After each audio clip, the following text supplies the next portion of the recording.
We have more now of Rihanna, the singer on top of the charts and on top of the world. And then last February, she was physically assaulted by her equally famous boyfriend, always known as one of the nice guys, Chris Brown.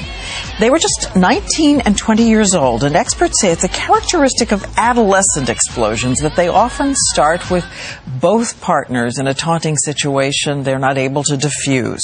So here again, Rihanna, on the night that began so happily with the boy she loved. He was definitely my first big love. We were best friends, so we fell in love with each other. To fall in love with your best friend, it can be scary. Scary. We just fell really fast. The more in love we became, the more dangerous we became for each other, equally as dangerous, because it was a bit of an obsession, almost. Flash forward. February 7th, 2009, the couple had attended a party for the Grammys. He was just 19, she 20. We had a blast that night. In the car on the way home, she says Chris is driving, and she saw a text message on his cell phone from a girl and got angry. I caught him in a lie, and he wouldn't tell the truth. So I wouldn't drop it. I kept saying I couldn't take that he kept lying to me, and he couldn't take that I wouldn't drop it. Because obviously his back was up against the wall. The truth is right here in the text message. So it escalated into him being violent towards me, and it was ugly. The police report says he continued to drive while they fought. She says he shoved her against the window. At one point, bit her, punched her in the left eye.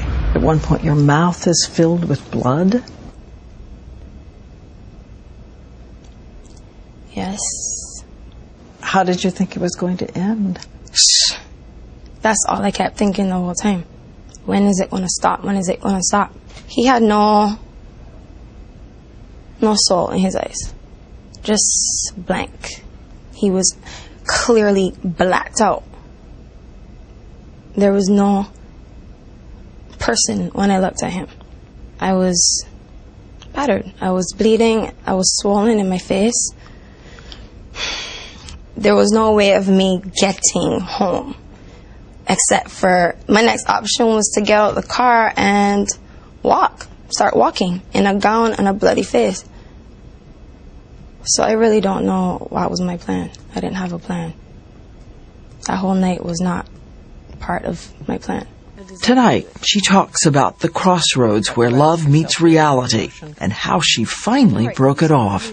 He was my best friend. We were in love. It just takes time. And love doesn't go away right away, you know. He didn't accept that very well. Obviously, he didn't want us to be apart. But I know how to make a decision for me. Do you hate him? No. I don't hate him at all. I actually love and care about him, and I think I'm concerned about him doing well. I want him to do well, have a great career, have a great life, and grow up, and just take this as something that you had to go through to grow up and learn.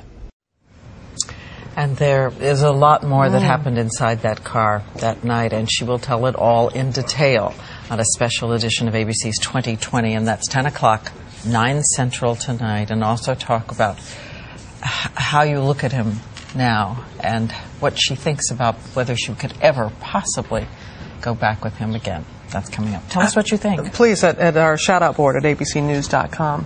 How was she?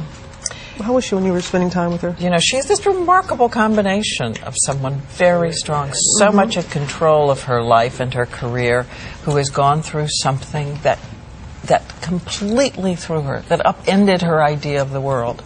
However, you're also going to hear about something in her childhood, which she has not talked about before.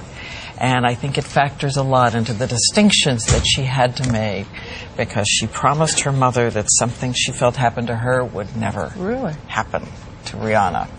So that's ahead tonight as well. At 10, 9 Central.